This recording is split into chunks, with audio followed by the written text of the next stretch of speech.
Alright, I'm gonna do this little worst paint story ever for Ray. So, oh, it's freezing. I got it warmed up in here, Ray, but I wanted to do a video for you, buddy. And I feel bad for what happened to your car, man. And I just wanted to say that when I watch YouTube and I watch guys grab paint guns and pull off some killer paint jobs, it amazes me because when I learned how to paint, the curve seemed a little steeper. I think there's two kinds of painters. There's painters that just pick the gun up and they're natural born at it, you know. I've told you guys stories in the past about the 10-year-old kid teaching me how to spray Sickens. And I mean, he could spray a car with the best of them, guys. And he showed me how to do the drop coat, how to lay the metallic out. And I had a real hard time when I learned how to spray Sickens. And I just wasn't getting it. But he was able to, a 10-year-old was able to teach me how to spray.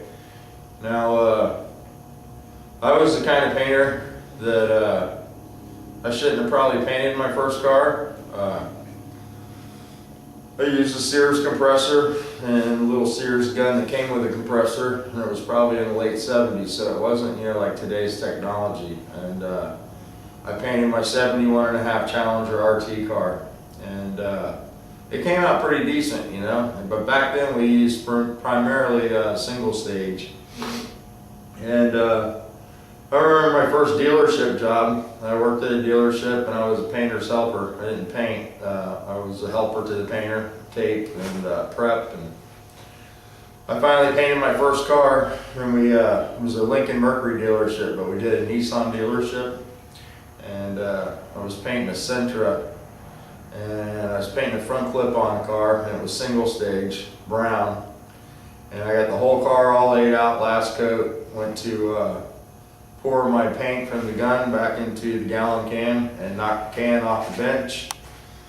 The can hit the ground, it was like slow motion, and the paint came up out of the can and landed right on the hood of the car. And that was my first paint disaster. And usually if I'm on a paint disaster, you guys see me paint car after car and I never have trouble. But all you have to do is paint your own stuff if you're a painter, if you want to have paint problems. I don't know if it's just me or if it's other painters that have this issue. I had an 85 Camaro that I just loved, IROC Z, and painted it Candy Tangerine and Sickens. And if you guys spray Sickens, you know I had a lot of money in it. I had the base coat laid down, I had the candy laid down, and I was on like back then we used to put a lot of clear on. I think I was on my fourth coat of clear. Let me go turn that off real quick. Commercial break.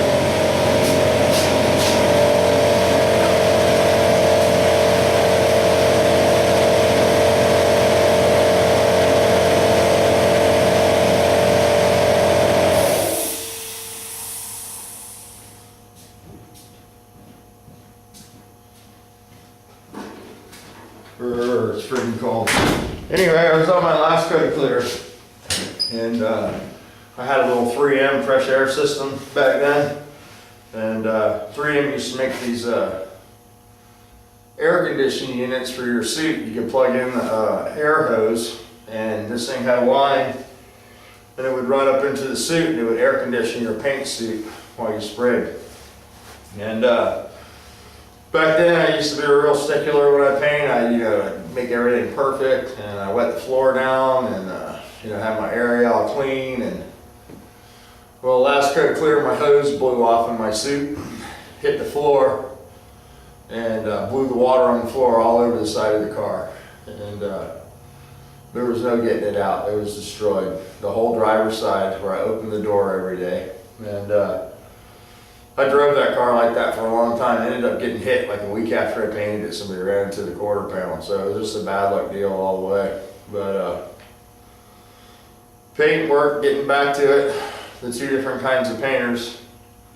There's a guy that picks the gun up and he's a natural born at it, and there's a guy like me that's made every mistake along the way. And you learn by your mistakes, and you become a better painter because you know not to do that anymore. But experience isn't always cheap. And Ray, man, maybe you should try a base coat. Single stage is sort of hard to lay out for the first time if you're not experienced with it. Especially a solid color sometimes can be difficult to keep a wet edge and keep moving around the car.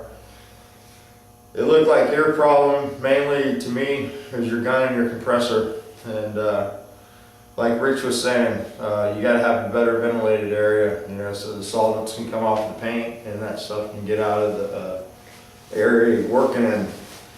That's why I really don't like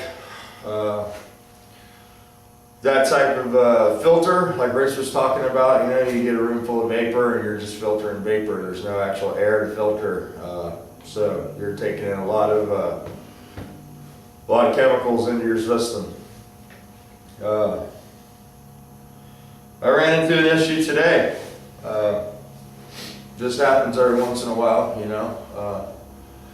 I have a real good painter, and he never has an issue. This is the other end of the spectrum, guys. This is almost worse than the guy that doesn't know anything. Real good guy, paints really nice cars. I mean, really quality cars. And had some metallic issues in the base coat when he cleared the car, and was quick to say it was a material issue, and tried to explain what causes that, and wasn't hearing any of it because he knows everything. So that's a guy that's gone through life and sprayed it out and had really good luck and never really learned from mistakes.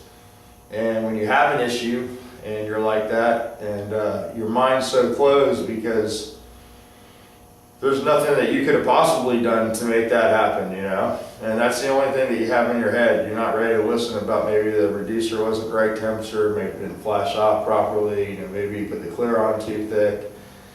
There's just so many issues that can cause problems, and when you're a bad painter and you learn how to become a good painter, you see all those issues.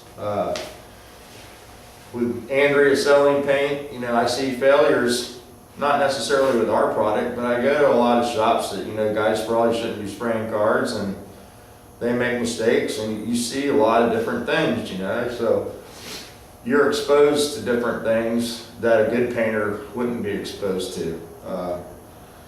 Guys making mistakes is just experience. Every time you see something that happens from a guy that's inexperienced, it's just another, piece of, memory or, information in your memory bank. But don't get discouraged, Ray. You haven't made a video since the disaster, and I know sometimes it's hard to, be the joke. So I wanted to make this one and say that I know it's not a joke to you, and take some of the advice and try not to take it personal. I think the guys are really trying to help you, and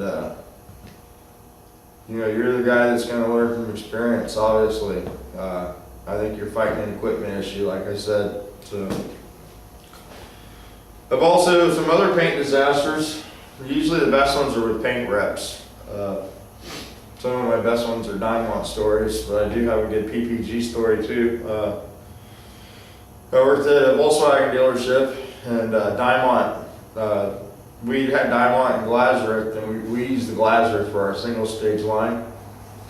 Well, Diamond came out with a Solo brand. It was when they first came out with Solo single stage, and I had the paint rep come out, and I had my Matson. Then he had me painting that.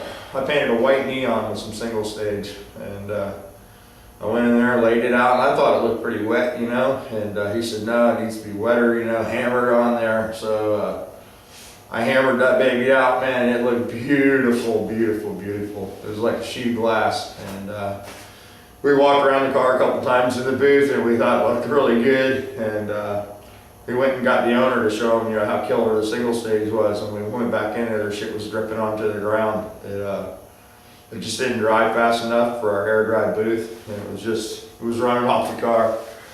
And that was my Diamond story, and ended up fixing that car up and not having that problem. That was a one-time deal with them. And then my PPG rep came to the, I was working at a Chevy dealership, and they were doing a black single stage on a Blazer, and I wasn't helping them on this one, but they were, we had 3 downdraft boosts, and they had used one of the boosts to do this demo.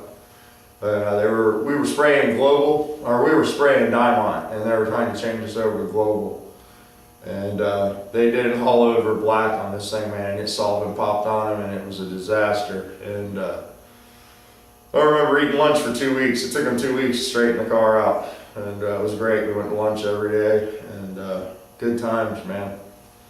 So a lot of the times the mistakes build the character, and you know, they make you a better person, a better painter. So the guys that are out there just picking the gun up, throwing it down for the first time, you guys are in the, you know, natural born painter category. And the guys that are struggling with it, you know, in the end, you guys just might become a better painter than the guy that just picks the gun up and goes at it and never has a problem.